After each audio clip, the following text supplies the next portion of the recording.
I had to be taught the rules of living in LA. I'm Joseph, this is Input English. A number of years ago, I accepted a position at UCLA for 1 year, so I had to travel across country from Cleveland to Los Angeles. This was quite the culture shock, going from the Midwest to the West Coast, and more important than that, going to Los Angeles. It was like going to a different world.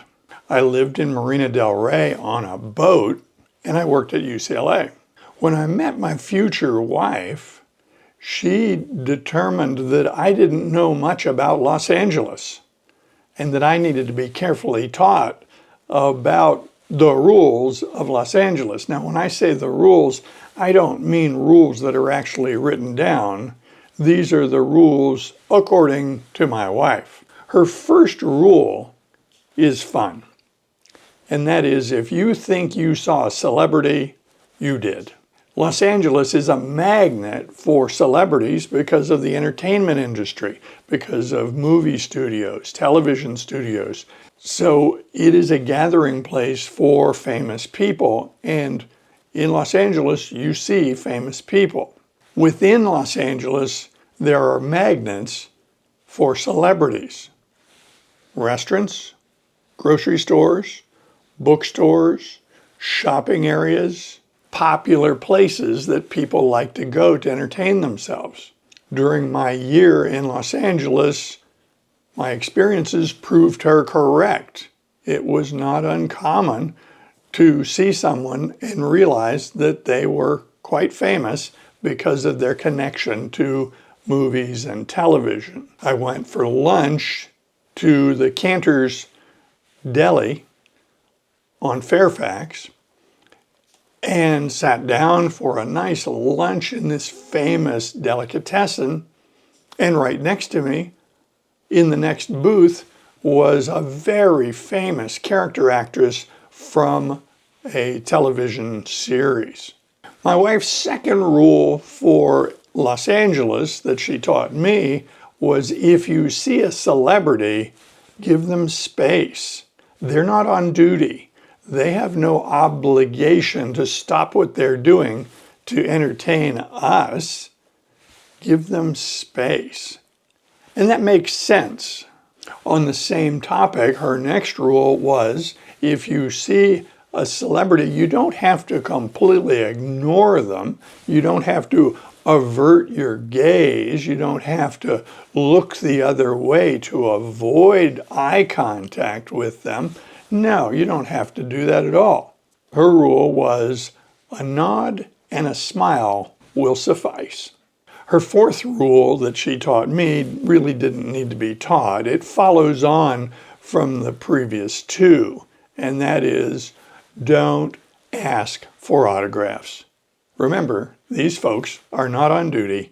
They have no obligation. Now, if this is a celebrity event and you are participating and they are part of the entertainment, then that might be a setting that autographs are appropriate and expected. The next rule, rule number 5 that she taught me, was leave early. The traffic in LA is horrible, and you have to leave early, much earlier than you would think of leaving. Now that we have smartphones that have access to traffic pattern analysis, we may be able to handle that a little more skillfully. Back when I was living in LA, we didn't have that traffic analysis on the smartphone available to us. She also put a great deal of emphasis on knowing the surface routes. So surface routes is a technical term in LA for routes that are not involving the freeways, because the freeways are notorious for traffic jams, and this may completely prevent any progress. So if the traffic is backed up on a freeway, you have to know the surface routes, ways of getting where you're going without using the freeway. The next rule that she taught me was super useful. When I was living in LA, the population was over 10 million people. Now it is over 12 million people. And the best way to get a handle on LA is to realize that it is a collection of villages. And you don't deal with LA as a whole. It's too big to do that. You look at smaller areas, villages, if you will. For instance, I lived in Marina del Rey, a relatively small area within LA. She lived in Culver City, which was nearby.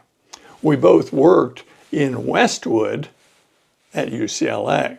We liked to go to Pacific Palisades, and we liked to go to Santa Monica. We occasionally would go to Pasadena, and these are areas within LA that function as villages or towns so that you don't have to deal with LA as a whole.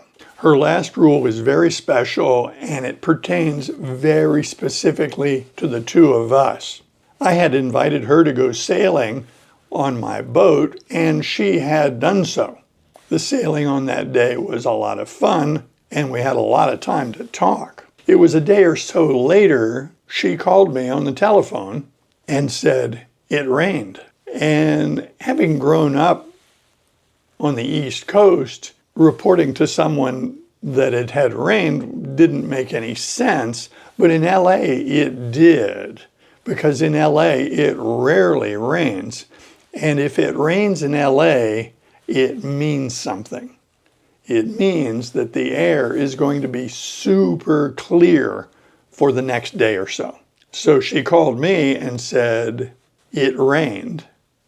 And I said something clever like, go on, trying to discern what she was talking about. And then she explained, after it rains in LA, the air is going to be super clean.